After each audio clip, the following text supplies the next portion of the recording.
We talking about practice. Not a game, not a game. We talking about practice. Practice, man. I mean, how silly is that?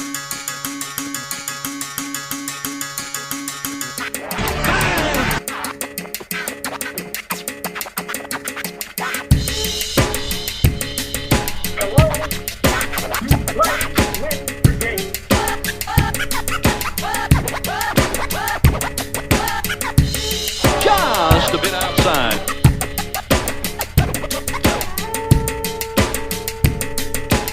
Oh my, he's on fire! Welcome to the Flip Side Sports Podcast. I am Tyler Hayward, joined by creator and founder of Flip Side Sports, Nate Moss. A lot happening over the past couple days. We're going to try to get to it all.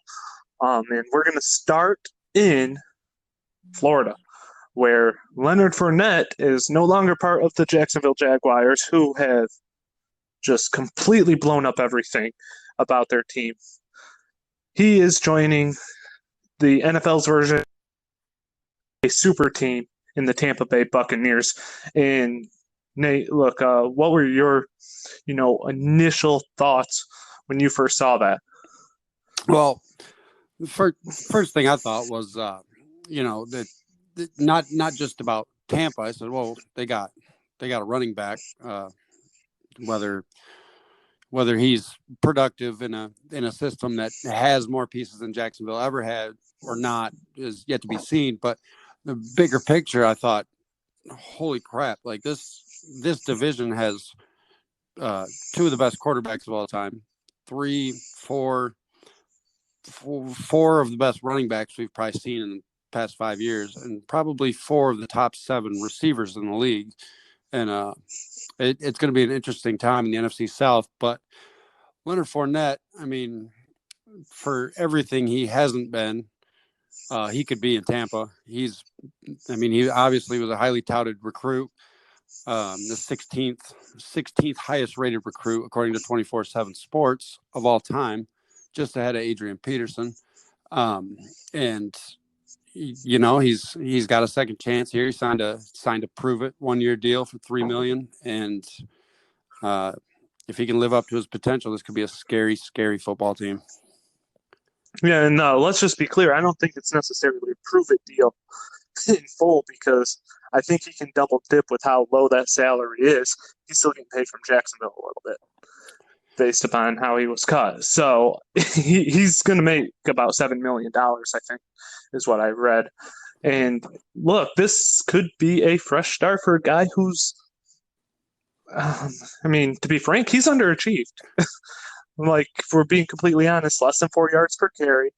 The overall numbers are good, but that's not what you look for when you try to build a team. I'd rather have a guy who has half the carries and averages 5 yards a pop, as opposed to a guy who has as many touches as Fournette and gets under 4. Yeah. And, Fournette, the thing about him is everybody's always talked about the Jaguars are planning. I mean, the last 3 years, they plan on using him more in the passing game, and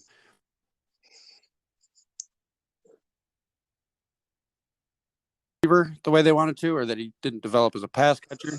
But I think he can. I just don't know if the Jacksonville quarterback situation or their offense has allowed him to thrive. I mean, when they come out publicly before the season and say, hey, we're going to use this guy a lot, and oh, by the way, we don't have any other receivers, the defense is going to cue in on it. So I don't know how advantageous Fournette's situation in Jacksonville was. Obviously, it wasn't LSU, and he's got pieces at almost every position that he did not have in Tampa. Obviously got the quarterback. He's got the tight ends. He's got a slightly better offensive line. The offensive line might be the one spot I'm still up in the air on Tampa about, but look, they're a lot better still. And look, obviously the receivers are among the best in football. And to be fair to Fournette, though, as far as pass catcher, he still had 600 yards. For a running back, that's not bad. Like, No. he still does okay, but is he going to be able to get that yak yardage now with focus elsewhere, and maybe there's not as much gang tackling around him? And that's ultimately the big question. That, let's talk about it. Tampa has a lot more questions, in my opinion. I know you don't necessarily, follow my lead on this, but Tampa has a lot more questions than people think, in my opinion. Yeah, I don't. I think this team is the only thing that could keep this team from being a real contender is obviously health, but how tough that division is. You've got the Falcons, who are, you just don't know. Like, one year they could be 3-13, bring back the same team with the same schedule the next year and be 13-3. But I think Carolina is going to be better than people think, and obviously Drew Brees and the Saints are good. Everybody points to the Bucs. People just hate Brady. Love him or hate him, but the numbers are there. Everyone says, "Oh, the Bucs are going to underachieve." Like, I don't see it. I don't see how, because everyone points to their defense. Well, their defense was, they gave up the most points in the league last year, but they also were worse than the league in opponents' field position. They were worse than the league in like I said, scoring, but they were among the best in the league in yards per play on defense. And it's obvious why that is.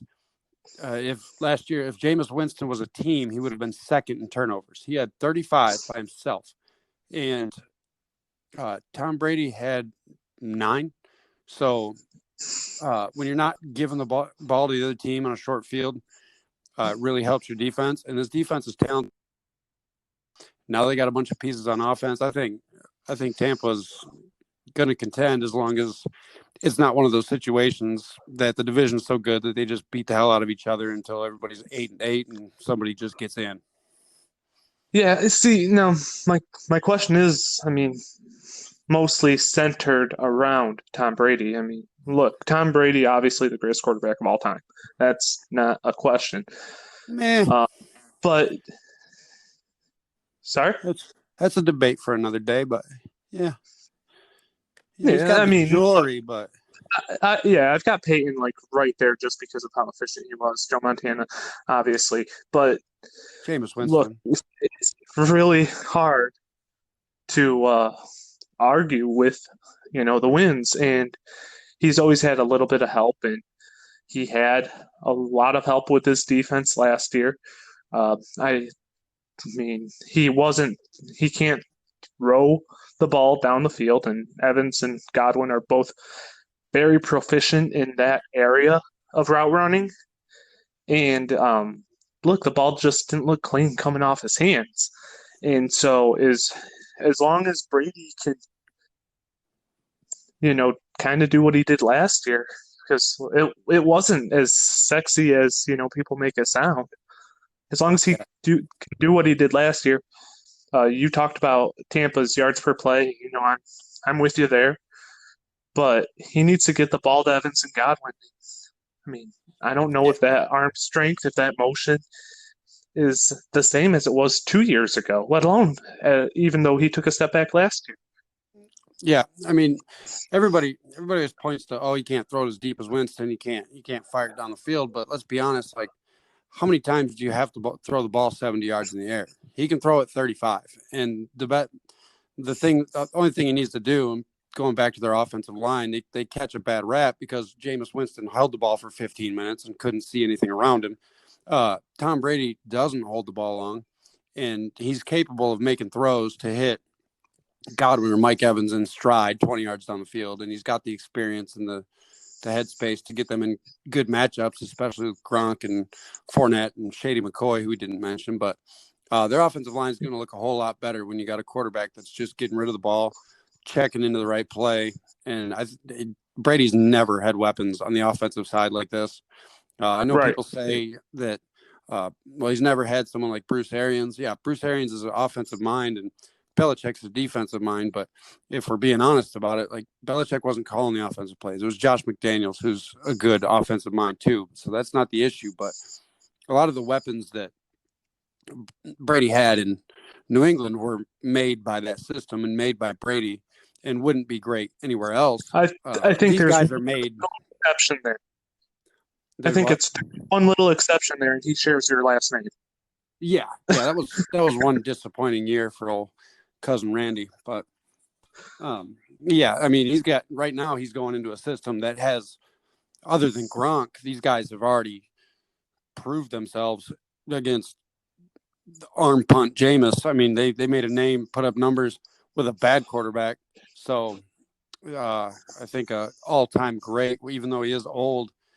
He can still make the throws, and I think his mental capacity is going to help them out a ton because Bruce Arians calling plays, he can call great plays, and if Brady can check into a better play for the situation, Tampa could be awesome. Oh, absolutely. And I mean, that's the one thing that's kind of the reason I'm so back and forth on them is because, like I said, the ball doesn't leave his hand well, or as well anymore. The ball, it doesn't travel as fast. It doesn't go downfield as far. But at the same time, you're not going to throw the ball downfield to Julian Edelman. Right. And so now that you have Evans and you have Godwin and you have Gronk and Brait and O.J. Howard and Ronald Jones and LaShawn McCoy and Leonard Fournette, okay, his weapons increased by at least tenfold. Yeah. based upon that and everything around him. That being said, with the balance of that and everything else, I'm not touching anybody on Tampa's offense with a 10-foot pole. Oh man, I'm not doing it. I'll jump on. They're talking Mike Evans going in the third round. I've gotten him in a few years, and I've never been disappointed by Mike Evans. Like as a third rounder, he's good for 1,000. He's good for 80 catches. He's good for several touchdowns. I mean, even in his bad years, he's better in the red zone than Julio Jones because the Falcons suck at game plans. But I mean, he's at third round. He's a steal. That's too much talent in the third round. Look, and I mean, you can argue Godwin has pretty much the same draft stock in fantasy football as Evans. In regards to the running backs, though, look, Ronald Jones is still he kind of stepped up last year. I think a lot of people were really confused by Tampa's running back situation. They're going to be really confused by it again this year. He kind of stepped up, and then obviously you throw Shady in there, and Leonard Fournette, based upon that, is probably going to end up losing those receiving yards that he got last year in Jacksonville. There's just too much going on with it, and it all kind of centers around, was last year a situation where Tom Brady's just old and didn't have weapons, or was last year a situation where Tom Brady didn't have weapons, or was last year a situation where Tom Brady was just getting a little older? And you got to try to find that balance. And so it just makes that portion of a fantasy draft around that team really difficult. Yeah, but I mean, for the right price, I'll take him. And maybe Fournette not having to focus on the passing game and not having to be out there. I mean, he was out there for every single snap. I mean, he's at 88% of their snaps last year. Like that's a workload. And he had a pretty good year last year, considering how anemic their offense was. I mean, 4.3 an attempt is good, and I mean, hell, he had 76 catches. So I think maybe this is a good thing for him. He's 25, about to be 25. So there's definitely gas in the tank, and especially considering he hasn't been used like other running backs at this point in their career. And they're going to lighten the work a little bit. Yeah, he's if he can just focus on the first two downs, he might be. He's not gonna give you 1,500 most likely, but for a fantasy perspective, he might not be the guy, even though he could score a lot of touchdowns. But he's capable of 4.8, 4.9, 5 yards a carry. Yeah, and obviously the next and it's just to develop, to bring in that consistency. Leaving Jacksonville, obviously, one of the most hardcore tanking situations that I think I've ever seen in my life. Ngakoue going for what, a 5th-round pick? Leonard Fournette going for free. This has become a full-blown tank for Trevor situation. Yeah, and they dumped Ronnie Harrison, their safety, who can absolutely play, but nobody knows it because he plays for Jacksonville. They dumped him, I think, yesterday for a pick. And yeah, Trevor Lawrence is probably right now considering taking a red shirt. He's like, you know what? I wouldn't be surprised if Trevor Lawrence announces in the next 2 weeks that he's coming back for his senior season. Yeah, he's definitely. I mean, he's obviously going to be the number 1 pick, and Jacksonville's definitely making a play for that right now. Just again, selling everybody for spare parts. And look, Leonard Fournette. You mean tell me you couldn't get a single draft pick from another team for him? Yeah, it doesn't have to be a 1st rounder. It's not going to be, because he didn't get the YPC that everybody wants out of him. But you could have pulled together a 3rd and a 5th at least, or you could have gotten Ngakoue for a little bit higher than a 5th. I'm assuming. I'm sure when Minnesota got that call, they were just like, yeah, man, we would have given you a 2nd, but whatever. Yeah, Ngakoue was pretty much written in the stars. You saw that coming. He rumored that he announced just the other day that before he got traded to Minnesota, which as a Lions fan I'm not thrilled about, but he said Poor Taylor Decker. Yeah, got a good thing we locked him up so he can get beat by Ngakoue for the next 4 years. The thing that blew my mind, the thing that I see happening is Ngakoue said that he wouldn't play another down for Jacksonville. Fournette had voiced concerns that were kind of rumored. They dumped Calais Campbell. They dumped A.J. Boye. They dumped Jalen Ramsey the year before. Like, this is a full-on tank job, and it blows my mind because Doug Marrone has to be on a hot seat, and it seems like he had no say in this because somebody that's fighting for their job doesn't dump all their best players. And, the whole Trevor Lawrence thing they're going to do, and I love Trevor Lawrence as a prospect, and you know how I feel about putting a Band-Aid of a quarterback at the 1st pick on a bad team. You're going to ruin him. And I hope that's not the case. I hope they draft Justin Fields because he plays for Ohio State, and I don't like them. But, yeah, here... I don't see it working out well for Trevor Lawrence at all. Yeah, and here's the thing, too. When you tank, you're supposed to get parts to build for your future. Draft picks, you're supposed to get lots of them. You're supposed to get lots of high ones for whatever quality players you can get. You're supposed to maybe get a solid player in a high draft pick for Ngakoue. That's the type of stuff that you're supposed to be doing, so you don't just come in and have a bare cupboard situation. And Jacksonville's just emptying it out, and instead of trading the glasses for a plate, they're just smashing them all on the floor. Right. Yeah.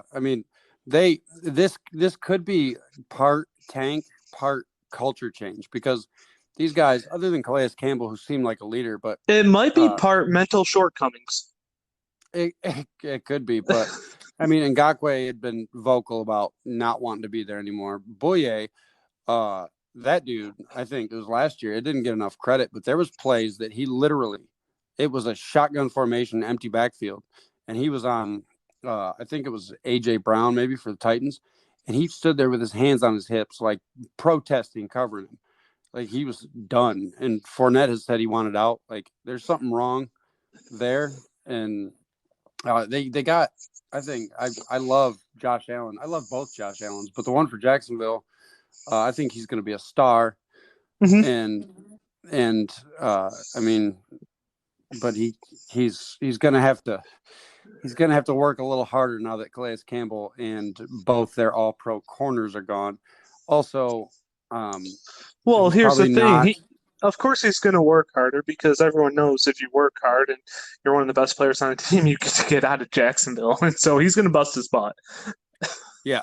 The problem is there's nobody to take any attention from him, and he might get quadruple teamed on the offensive line because Campbell's not there and Ngakwe's not there. And just block that guy, and we can do whatever we want because they don't have corners either. So, yeah, it's just a bad and awkward and really confusing situation in Jacksonville.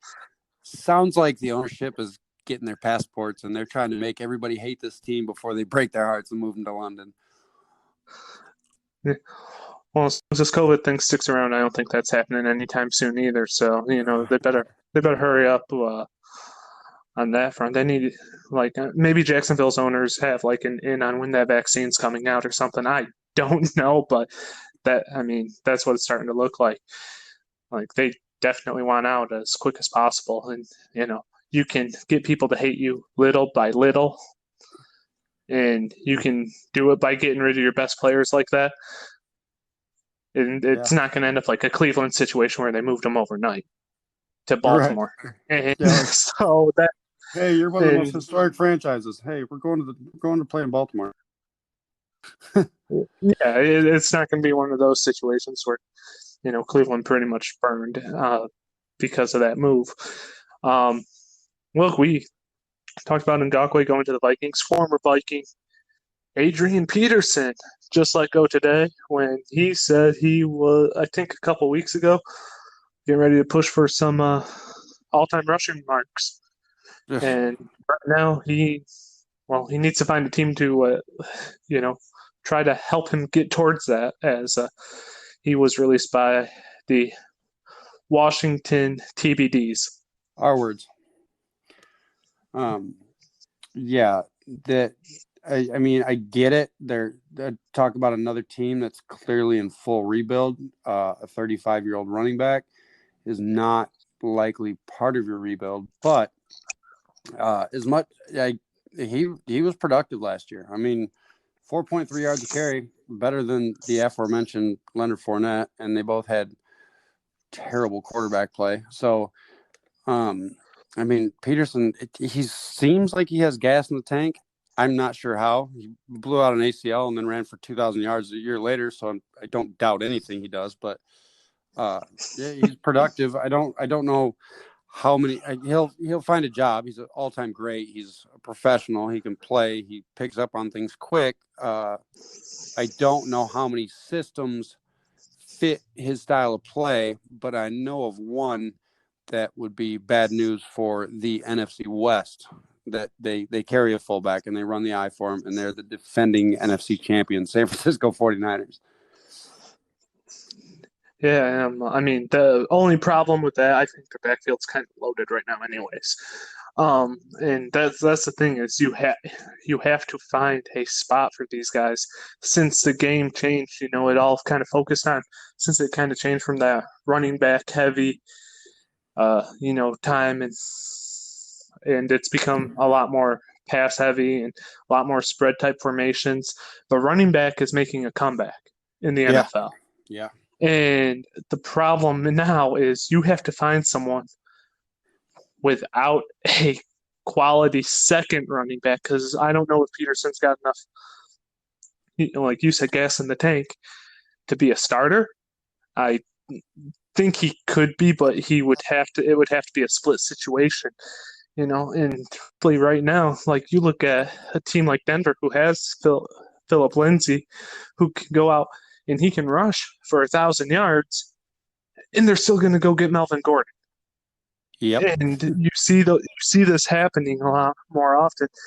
Rasheem Mostert, played a pretty big role for San Francisco. They have Tevin Coleman. Like all of these teams have two backs now.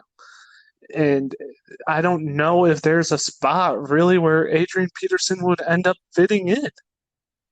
Yeah, I don't think he would be too expensive. I think Russell Wilson, they got running backs that that like to pound it up the middle. But, I mean, as long as they're holding on to Rashad Penny, who doesn't look like he likes the game of football at all, I don't think there's room for him there. That's the only other team that really runs that power brand of football. Other than, there's the Raiders, but they got Josh Jacobs, who's basically the same type of back as Peterson. But, he's that type of dude that can – younger.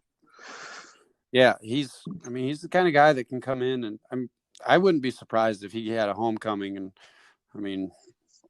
Minnesota, Dalvin Cook, he's explosive, he's dynamic, he's great, but he can't do it alone, and he needs to get off the field once in a while. But yeah, especially with his injury history. Yeah, San Francisco is really the only place I can think of. But Adrian Peterson, I'm never gonna be surprised by anything he does after he looked like his career might be shortened by a knee injury, and then he just had the greatest season that I've seen in a long time. So yeah, Adrian Peterson, he definitely he can contribute. Like I said, it's not going to be bust out his ACL and everything else. Like, he can be a 500 to 600 yard back though, and I don't think there's any question about that. Maybe even 800, but he needs to find a place where he can split time. And I think he had 898 yards last year. Yeah, behind a crappy offensive line outside of a left tackle. Who didn't play last year. Who did not play last year, exactly. And then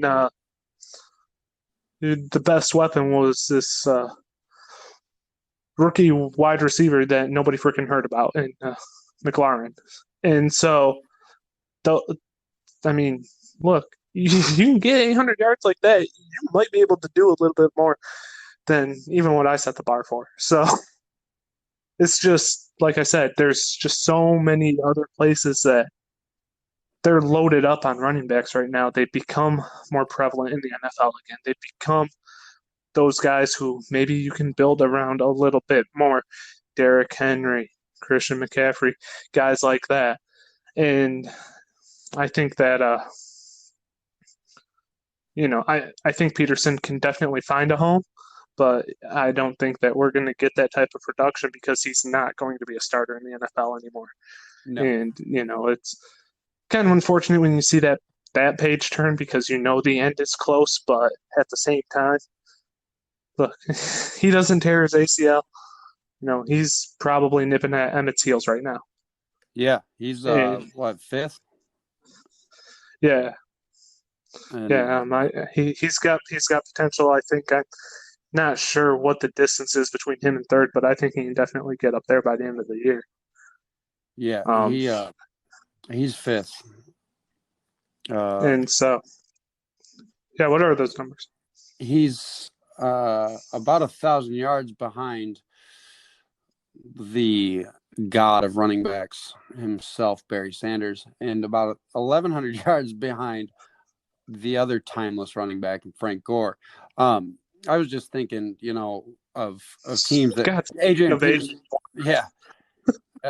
Frank Gore, if he has 2 decent seasons, he's going to pass Walter Payton, which doesn't seem right, and he's definitely not that caliber running back. But there's a lot to be said about his longevity.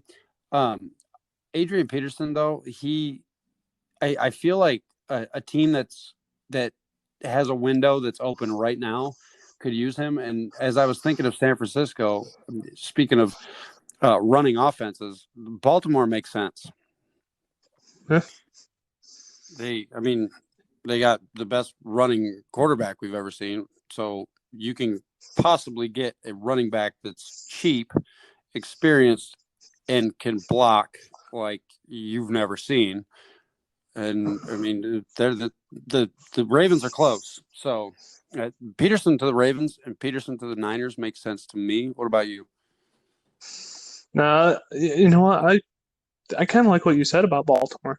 Obviously they do have running backs there. Mark Ingram is, I feel, Lamar just Jackson. One of the more right.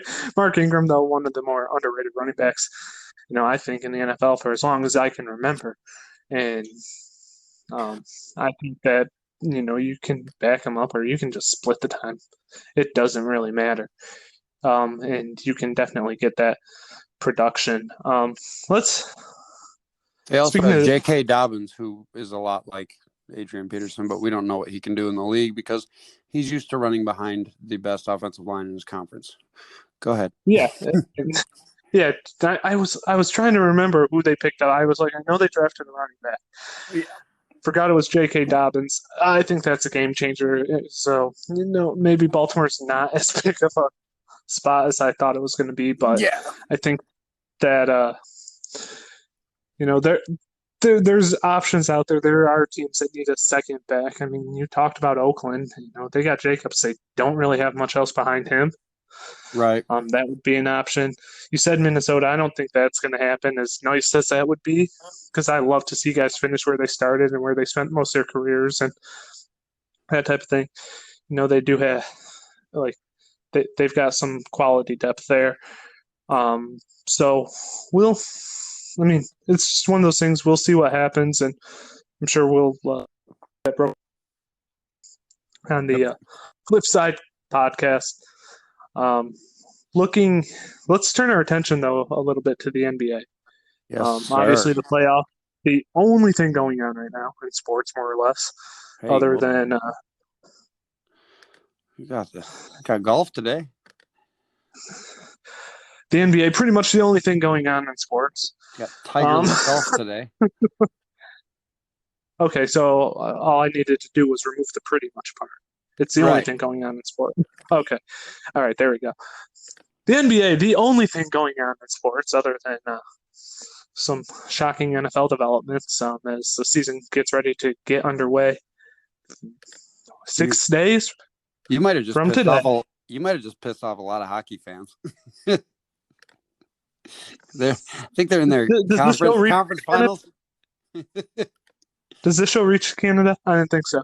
No. But not without the Red Wings in it. Exactly. But look, let's start. Let's see. Tonight you got the Lakers and Houston. Let's start there. Interesting matchup to say the least. And I mean, you can pretty much at this point in the season, you can pretty much say that about anyone Houston plays because of the way that Houston plays. Small ball offense, small forwards playing centers, two shooting guards playing point guard. I don't know what's going on there anymore, but look, they've got a little bit of a test in front of them this time. Yeah. Not that Oklahoma City didn't give them enough of one as it is. Yeah, and it kicks off tonight. I think the Lakers are favored by 6.5, and I'm not really gonna mess with that too much because we saw last night the Clippers win by 30, favored by 9. I thought that's a big line, and then you think about the fact that Denver's mentally and physically drained, but the Lakers, when they came into their series with Portland had been fighting for their lives and going all out in the seeding round, and the Lakers have been sitting back, and they showed some rust, and so that could happen tonight to the Lakers. The analytics, 538 Sports says the Rockets have a 62% chance of winning the series. Like, the analytics are cool, but when the two of the most efficient players are also 6 inches taller than your tallest starter, that's a problem. Yeah, I mean, there's a couple mismatches. Obviously, one in regards to height, anyways. Look, this is a mismatch as far as the skill goes. In regards to height, though, it's not much fun. The only one for Covington to be on LeBron James. Yeah, and that's where it ends. Yeah, that's where it ends. LeBron's going to be playing point. Anthony Davis, though, when you take your tallest player, who is Covington, when you take him and put him on the other team's point guard, and then you have PJ Tucker, who's ultimately playing your center, who's a small forward, 6'7", and he's going to be guarding Anthony Davis. Now, the one thing is that the Lakers really exploited as the Portland series went on is really the inability to guard Anthony Davis on the pick and pop, getting outside. Anthony Davis would, catch the ball in the slot between half court and the 3-point line, and he could dribble up and he could make a play. He could drive past Nurkic. They just didn't have the speed to hang with them. I know Tucker's a little older, but Tucker is still a perimeter player in the NBA. He's still athletic enough to hang from the outside. Now the Lakers are probably going to do the exact opposite. They're going to give it to Davis on the block and going to exploit the crap out of Tucker.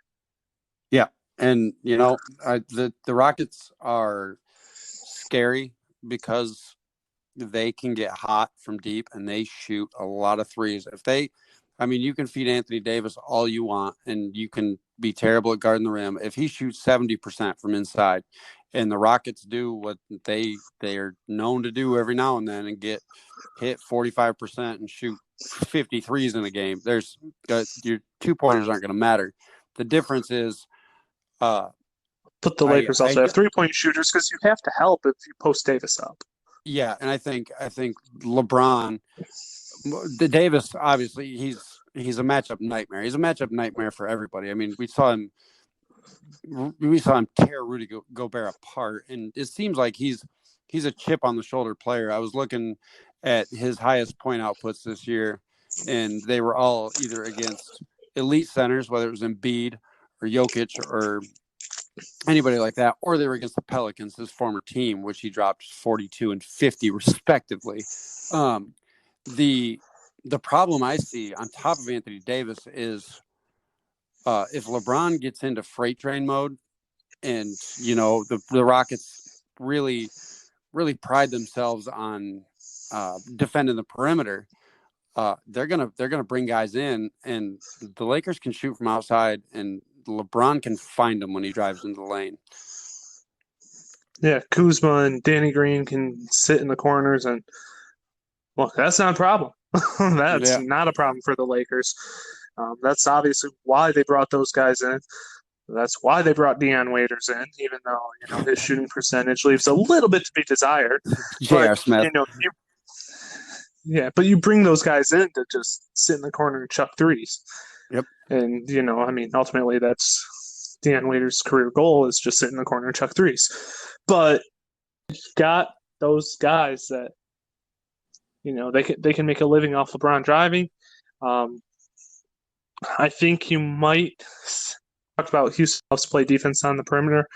They like to do everything on the perimeter, but I think you can still spread the court out, and look, the height differential alone of LeBron, and you can put him on a guy like Westbrook, you can put him on a guy like Harden. I say, look, you know where I stand on LeBron. I want to see a little bit more effort defensively. And so if he's able to sit there and do that, I think, was it last year? 2 years ago? He was trying to get in Harden's head and got upset with some of the touch fouls and shut him down with his hands behind his back. Yeah, when LeBron does that type of stuff, that is something that I want to see on a consistent basis, and you don't see it from him. You don't see it from him in the playoffs. Game 3 against Portland was up by 5, and it was a close game, and obviously it was a big game because the series was split 1-1, and we didn't know Damian Lillard was going to miss a little bit of a stretch. But there were 4 times in that Game 3, LeBron James didn't make it past half court to play defense. And that's something that he's going to need to do in this series. Yeah, and I get the criticism of LeBron in his defense. That's so weird because when that's so weird that I'm doing this, because I thought when we were going to talk about this, I was going to criticize James Harden's defense, and it just kind of floated that direction. I hope LeBron plays zero defense on James Harden, because the thing that will really swing this momentum is LeBron James in foul trouble. But LeBron, I've noticed, he gets criticisms for his lack of effort on the defensive end. But I mean, the dude, like, we're talking about his opponent tonight. I mean, that team is notorious, and they're younger for running out of gas. And at 35 years old, I mean, he's a wonder of the world to be productive as he is. But also, I mean, if he was giving you, I mean, lockdown defense and 100% effort on the defensive end, which he can play talent-wise, he's asked to do so much on the offensive end. Like, I don't think it would help them, especially this Lakers team is built so that he can facilitate and do those things, because they built this team with a bunch of great, like, you can say what you want to get about Kentavious Caldwell-Pope or Danny Green. They're streaky shooters, and Anthony Davis, they can defend the perimeter so that LeBron can focus on orchestrating. And I think that that's part of the plan as we see LeBron's beard turn a little Clooney-ish. It seems like they're trying to keep as many miles on the odometer as they can. Yeah, I mean, I think you're right there, and I mean, one way or another, he's going to have to put a little bit of effort in against this Houston team. That if they do get hot, then you're in trouble. But you said it; they loaded up on the 3-and-D guys, and I mean, that's a phrase that I absolutely hate to use, because I think you should do a little bit more than sit in the corner and play defense. But I mean, that's what those guys are. And when you have a guy like Anthony Davis underneath, and you have a guy like JaVale McGee, and you have a guy like Dwight Howard, and you have a guy like LeBron who's running the show offensively, afford to have 3-and-D guys, and you can afford to have them in bunches, and that's exactly what the Lakers have. And you know what? This is one series. To sit there and I think to myself, you know what? Houston's really Clint Capella's probably just sitting there smiling with a grin on his face, saying, "Y'all got rid of me for nothing because you need me. You need me these next few games." Yeah, it seems like the Rockets dumped Capella to play the small ball, expecting to be the 3 seed and run into the Clippers, and they ran into the other side because they match up great against the Clippers the way they're built. That they don't match up well against the Lakers. But I think the Lakers this year, everyone keeps talking about, oh, this Lakers team's special. They're deep. They're not deep at all. Like Kuzma's good off the bench, but everybody else, that I hate to say it, they're either old or just not very good. So, I mean, they're LeBron's buddies. Yeah, it's something LeBron's been doing since he went to Miami. Yeah, it's not depth. Like Jared Dudley is not depth. That's ridiculous. They're not deep. They're deep at the 1 and 2. Their top 2 players are the depth. They're the top 2 of the top, you could argue, 5 players in the league, and they're versatile, which makes them scary. And I thought the Lakers, I was like, this isn't going to work because Anthony Davis isn't durable. But I think the unsung hero of this team has been Frank Vogel, no doubt, because he was good when he was in Indiana, but the way he's managed to hide the deficiencies of just their absolute trash bench is special. Yeah. Frank Vogel, one of the more underrated coaches, I think, in the league in a long time. Let's the other quick. Well, you and I, we did our little preview show, and we had Milwaukee in the NBA Finals. I had Milwaukee winning the NBA Finals. Milwaukee might not win a game this series. Yeah, I think they're favored by 5.5 tonight. I think they probably win tonight. I think they should probably, they could, in my mind, they're favored to win this series. Like, I expect them to win the series, but it seems like everybody says, Giannis doesn't have help. Giannis doesn't have help. And he carries the load by himself. And then the night that he's off or they game plan well and he's not hitting free throws, he's not hitting mid range, the other guys step up. It's like they need both things to happen at once, and they're just not getting it. But it seems like Spoelstra and the way this Miami Heat team is built, they seem like they're built perfectly for this because, man, they got shooters everywhere. Yeah, I think this is one of the more surprising stories, the way that's played out.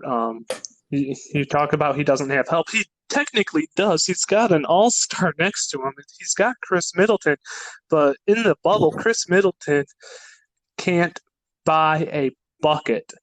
Yeah. And I don't know if he needs to go to like a Home Depot outside of the bubble to actually be able to buy a bucket, but he's got to do he needs to do something, and he needs to do it consistently in order for Milwaukee to have this chance. You talked about Miami though, and they're great shooters. Look, I also host the Trouble with the Snap podcast. We cover Michigan and Michigan State. Duncan Robinson, if he retired today, would have a top 5 3-point percentage in NBA history. Yeah. He is lights out. He is a billion times better in the NBA than he was in college. That he doesn't miss. He doesn't miss. I'm going to go out and assume that he's not going to loan any of those buckets to Chris Middleton, but he's been a key contributor for this Miami team throughout the course of these playoffs, throughout the course of the bubble, throughout the course of this entire year. And I mean, you obviously have Jimmy Butler. Tyler Hero was supposed to be the rookie of the year. Duncan Robinson might be every bit as good as Tyler Hero.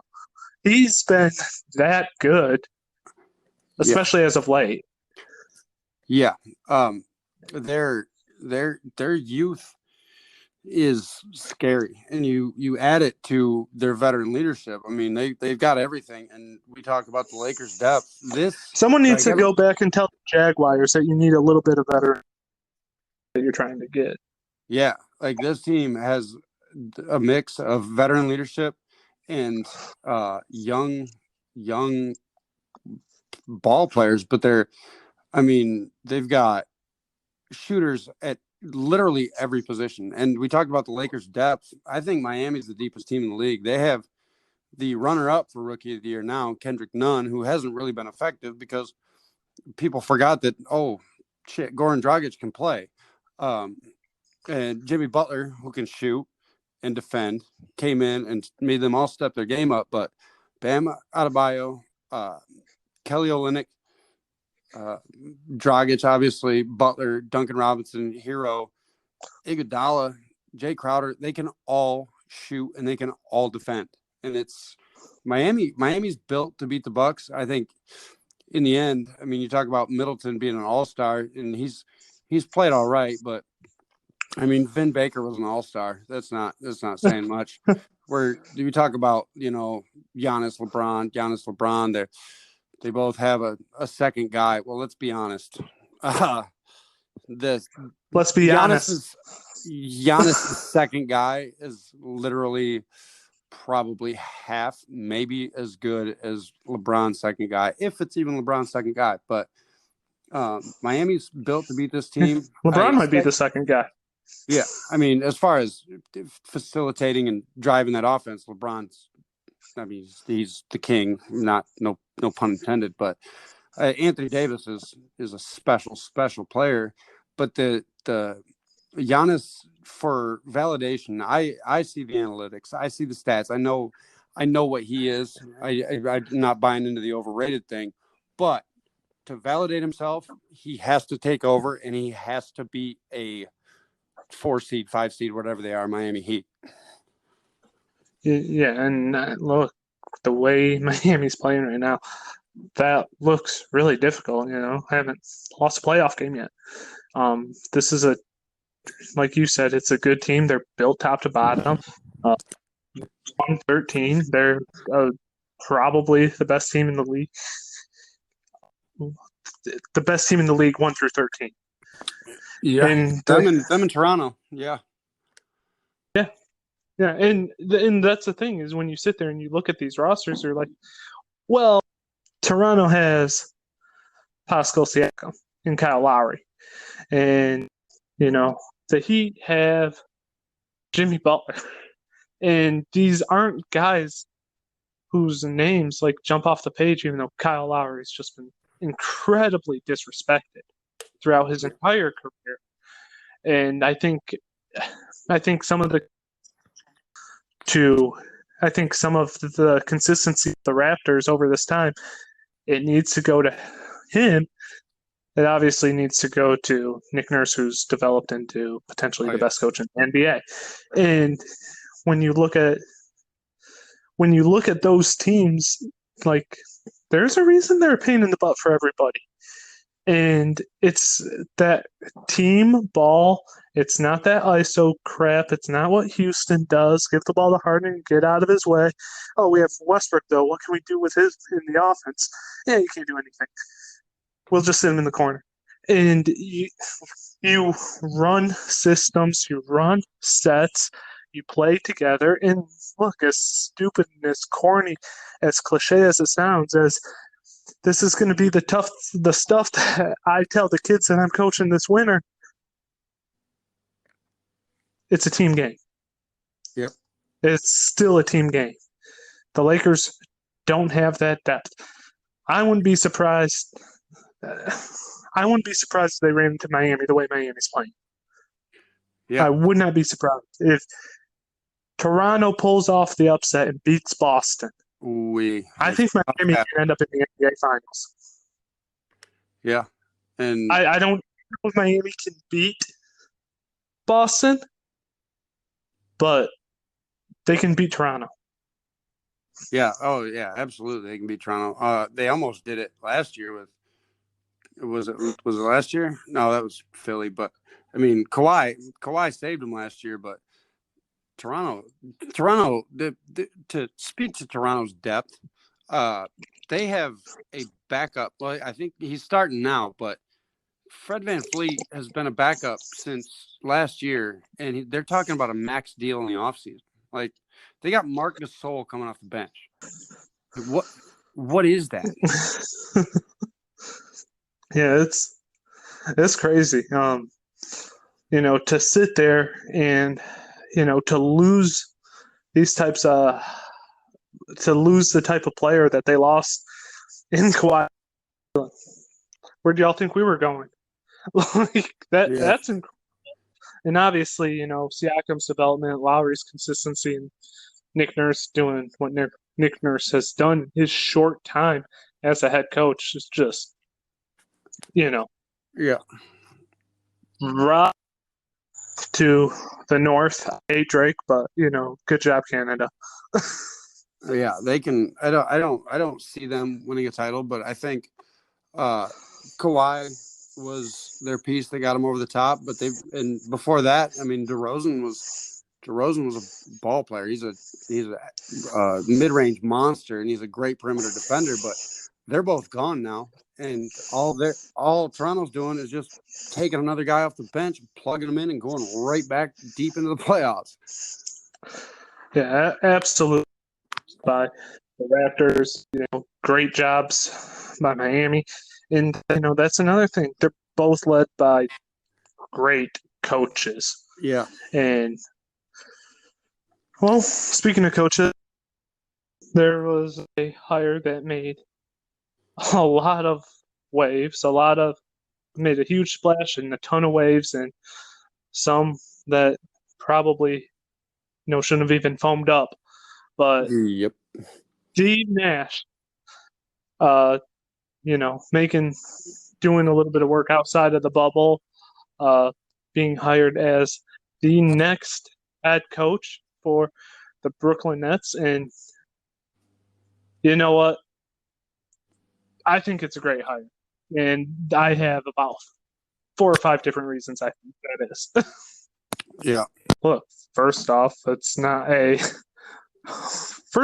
white privilege thing. Let's be completely honest. Stephen A. Smith can, take his little lapel mic, stick it up where the sun don't shine, and you still probably get better quality audio than what you would get actually listening to him on ESPN. Let's just straighten that out right now. you want to sit there and you want to bring up a name like Tyronn Lue. Tyronn Lue sucks as a basketball coach. Let's just be perfectly clear. David Blatt had them as the best record in the East before he was let go, and it was just because LeBron did not like him, because LeBron could not push him over. But he's one of those types of coaches, like I said earlier about Spoelstra, and like I said about Nick Nurse, they run their systems. They understand that it's a team game, even though the NBA is starting to turn more towards that ISO ball. He was one of those types of guys that would be able to do that.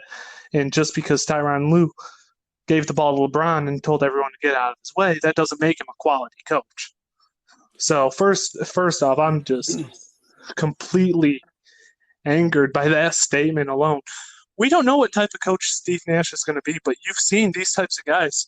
You've seen these really heady point guards. You've seen Mark Jackson and you've seen Jason Kidd come in and have success without any coaching experience. You've seen Steve Kerr, a heady point guard. Isaiah Thomas. Don't ruin my mojo here. But you've seen a guy like Lenny Wilkins. Yeah, you've seen these guys without head coaching experience come in and be quality head coaches. And, you can say what you want about Steve Kerr this year. Draymond Green was his best player, and he only played half the season anyways. These point guards usually turn in to quality head coaches. And Nash is about as heady of a player as we've seen in the NBA outside of Jason Kidd over the past 30 years. Yeah. I mean, I don't get it. I didn't love Steve Nash as a player. He was coached by Mike D'Antoni, who obviously his offense still works. Yeah, the Rockets were a lucky series of events away from D'Antoni probably rightfully losing his job. But Steve Nash was a heady player, and it's not like people act like he's coming in. If the roles were reversed and Tyronn Lue got this job with his coaching record and his inability to run an offense as a point guard, I'd probably be upset. Or as a coach. I'd be like, well, Steve Nash was a better coach on the floor. Like you can just see it in players, and you could see it in Steve Nash. You can see it in Chris Paul every game. Like that guy can be a coach if he wants to be. Steve Nash, you knew then he could be a coach when he wants to be. Yeah, and ultimately when you look at it, it's not like he's coming with zero suit experience in the NBA. He was the director of player development for the Golden State Warriors, for Kevin Durant. What team does Kevin Durant play for right now? Well, besides none of them because it was hurt. Twitter. But what roster is he on? Yeah, but he's on the Nets. He is the one who wanted Steve Nash. Your best player wanted Steve Nash. Yeah. You do that. And I didn't hear people lose their mind when LeBron wanted Tyronn Lue, even though David Blatt was actually a proven coach. Yep. And look, the biggest reason I think that this is the best hire, this is the best choice, is the Nets without Kyrie Irving were better than the Nets with Kyrie Irving. Yeah. And I think that if you can turn Irving into a facilitator who can run an offense instead of that ISO ball garbage, and he can learn to accept being in somebody's shadow who's 6'10", 6'11", like an Amari Stoudemire or a Kevin Durant. Or Dirk Nowitzki. Yeah, exactly. Like those guys, like you need to facilitate for them, and that's something that Irving has to do. When LeBron was in Cleveland with Irving, Irving was not the point guard, and he's not a shooting guard, and he was out of position, and it was ugly basketball to watch. And so he needs to sit there. He needs to be able to run the show, and he needs to get Durant involved, and he needs to understand, and I'm going back – God dang, I hate doing this. I'm going back to another Michigan player who is a better pro than he was a college player, he needs to get Karis LeVert involved. He needs to facilitate, and he needs to realize that him being Kyrie Irving does not work. It did not work in Boston. Look at how much better they are without him, even though they got the same type of player. They just got a self Kyrie Irving, and they are that much better for having it. And I think that having a guy like Steve Nash, who was as selfless as they come, who loved to run an offense, look, I think it's the perfect hire. Yeah. I mean, I don't know. I mean, I'm assuming he's going to bring some Mike D'Antoni stuff with him, but obviously, like they're saying that this is a white privilege hire. I mean, obviously, we know how the NBA works. You see it with LeBron. You see it all the time. Like if a team wants to move on from their coach and has superstars that could make their organization, they're consulting them. Kevin Durant and Kyrie Irving, who is one of the most, I mean, say what you want about his game, say what you want about his flat earth stuff. He's very woke, as they say, but he's not gonna. He wouldn't okay this, especially with the way things are right now. If he didn't feel like this is a great move, and Kyrie Irving, he's got shortcomings as a player. I mean, obviously, it's obvious that he has things that aren't pushing a team forward, and he hasn't or doesn't really have to have a lot of role models at the point guard position because there's not many that have been as talented as him. So I think Kyrie Irving absolutely signs off on Steve Nash because Steve Nash can teach him the part of the game that he doesn't know how to play. But maybe not defense. Yeah, no, but that's the whole Mike D'Antoni thing. Like their defense was efficient. I just don't like Steve Nash because I was a 2010s Kobe fan, and the Suns and Kobe's Lakers were not friendly. But Steve Nash, I thought he stole a couple MVPs. I thought he stole at least one from Chris Paul. Yeah, Chris Paul, Kobe. I mean, he took the year Kobe won a title with Lamar Odom and scored 81 points in one game. He took that one. Kevin Garnett was one of the most efficient big men we've ever seen that season.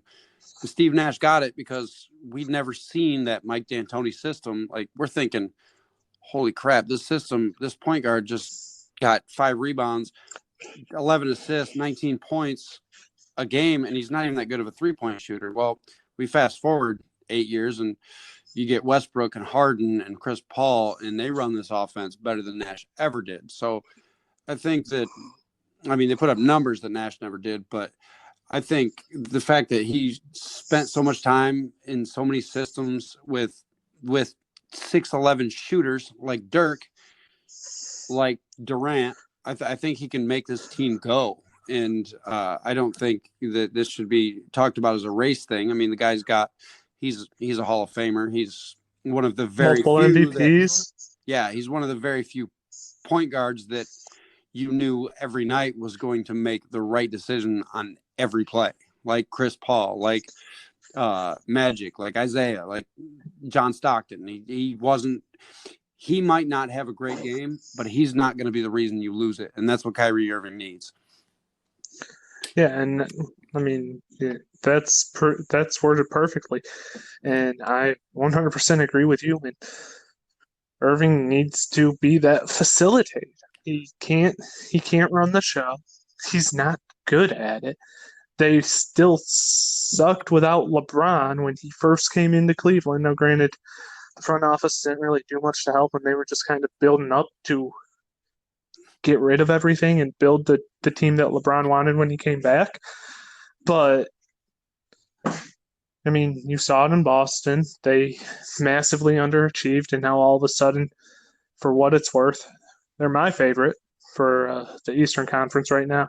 I know I said Milwaukee on the earlier show that we did, but look, Boston looks like the best team in the East, even though they lost the other night. And Tatum's obviously the Brock Lesnar, the next big thing of the NBA. Yep. And, I mean, Kyrie couldn't get that group working together. He just couldn't. And when you can get those guys doing that, it's a great move. And, well, I think Jacques Vaughn may have gotten a little bit of the short end of the stick. Kind of a Rick Carlisle, Mark Jackson situation. Yeah. Rick Carlisle, when he was with the Pistons, I think he got a little bit of the short end of the stick because they were just so close every year. And then they go out and they get Rasheed Wallace. And Larry Brown's like, hey, watch what I can do. Yeah. You go out and you get that one extra player and it just kind of changes things, or you make that one little move, Steve Kerr benching David Lee and bringing in Draymond Green. You make that one little move and it completely changes the course of a franchise. And a lot of, you feel bad for those guys initially. Jacques Vaughn still gets an opportunity. He's still going to be with the organization, and they're making one move. They're getting Kevin Durant next year. They're making that one little move and that one coaching change. And, I mean, I don't know if they're going to be able to, make that leap that the Pistons did when they got Sheed. They're not going to make that leap that Golden State did when they put Draymond in. But I think that's in part because I think the conferences are a little more balanced than they have been in the past. And you still talk about Toronto. We've talked about what Miami's freaking doing. We've talked about Boston. I know it's going to get blown up. I don't think that's the case. I think they are going to look for one more piece to add. But Giannis is that type of guy who he wants to play for Team Greece as opposed to Team USA because he wants to knock off the juggernaut. He's one of those types of guys who's going to be loyal to show, look what I can do. And so I think that they're not going to – I think Milwaukee's not going anywhere. So I don't know if this is going to put the Nets over the top, but they're going to be a billion times better. And it's not just because Durant's coming back. Yeah, I on the outside, as we're talking about this, I'm looking at it, and Steve Nash, people are right. He doesn't have the credentials as a coach, and the thing that worries me is Steve Nash is coming into this pretty green. I mean, if you remember, before Kyrie got to Boston, Brad Stevens, we were talking about being one of the greatest coaches ever, and Kyrie drug that right to the ground. So I'm worried that Steve Nash. And now you look at it again, and Brad Stevens is one of the best coaches in the league. Yeah, you're like, oh, look, Jason Tatum's good. Jaylen Brown's good. Marcus Smart's good again. There's a reason. And it looks like it's Kyrie. And if this is like the 7 degrees of Kevin Bacon or whatever, but if Kyrie Irving being healthy makes the Nets, if Kyrie and Durant are healthy and the Nets aren't good, don't we owe a little bit of respect to LeBron for what he was able to do with Kyrie Irving? Yeah. But at the same time, it's slightly different because you still put the ball in Kyrie's, because Kyrie needs the ball. And LeBron, the only thing that he did was take it out of his hands. Yeah. But, I mean, Kyrie, if he can drag down these franchises by being over-dribbling or whatever, the fact that, I mean, he's the number 2 guy to LeBron, the fact that LeBron went and beat what was considered the greatest team of all time with a guy that drug down Brad Stevens and not playing for a team made them better, I think it speaks to how invincible to somebody's inefficiency LeBron might be. I mean, Kevin Love is special.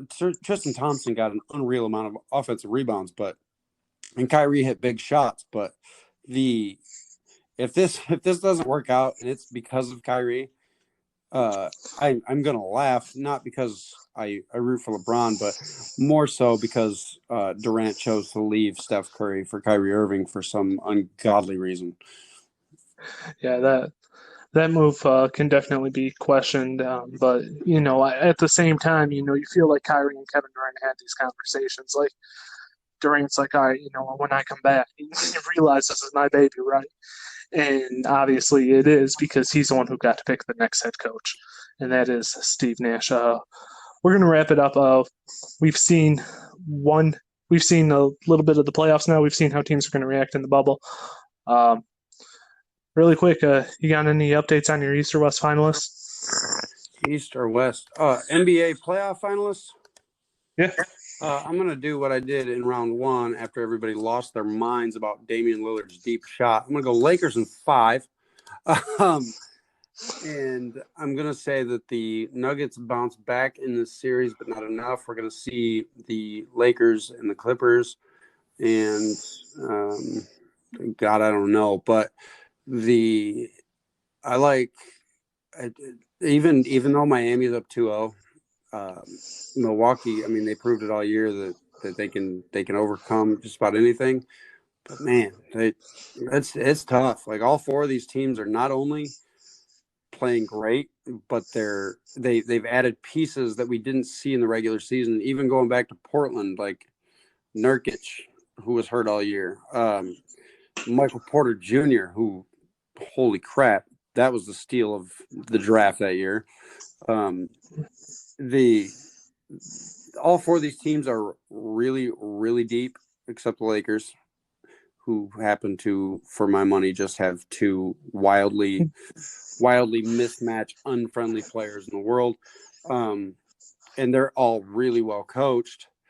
I like let's see, I'm going to go Boston in the Lakers, like I originally said, and I'm still going to go Lakers because I think that Anthony Davis and LeBron's size causes a problem again.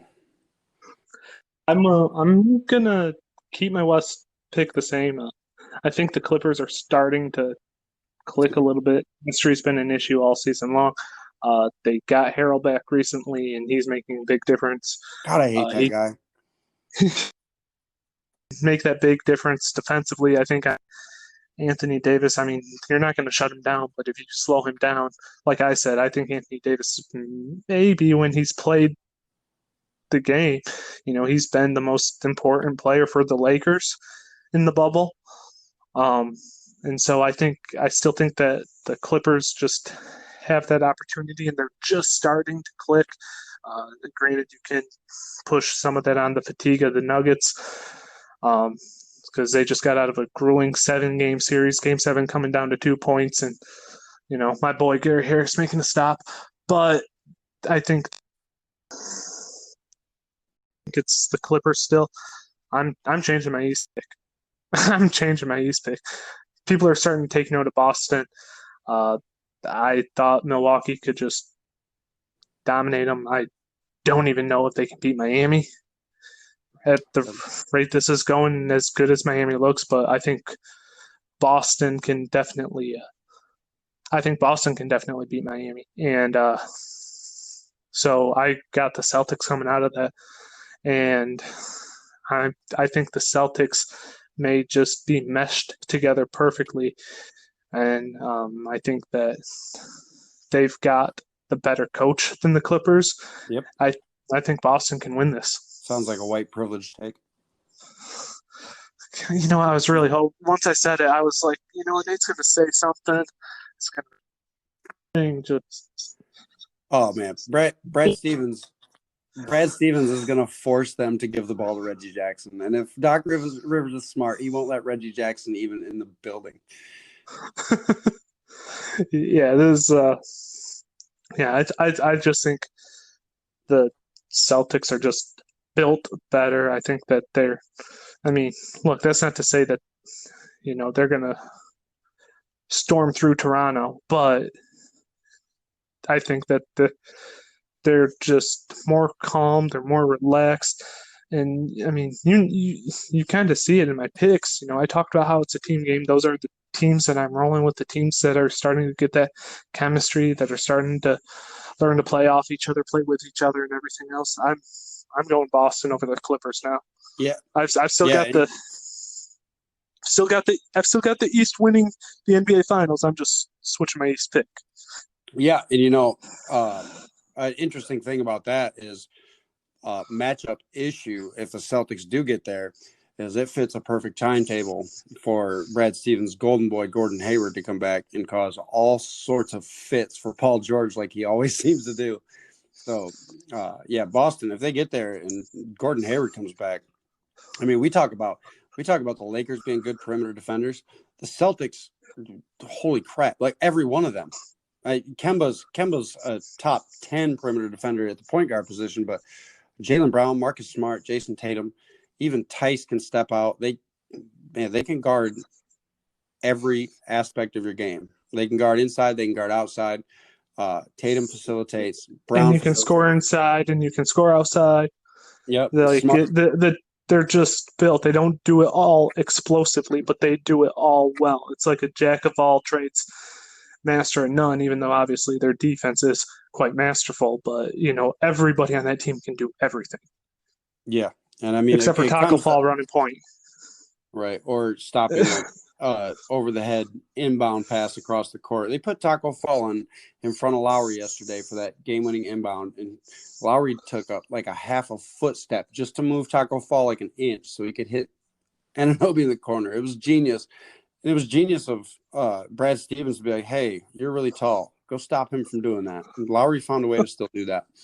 But it's thrilling stuff. We've got some of the best. I mean, we've got the best players in the league still hanging around, the best coaches in the league, a bunch of deep benches, and the guys that can shoot. And like I love boxing. They say styles make fights.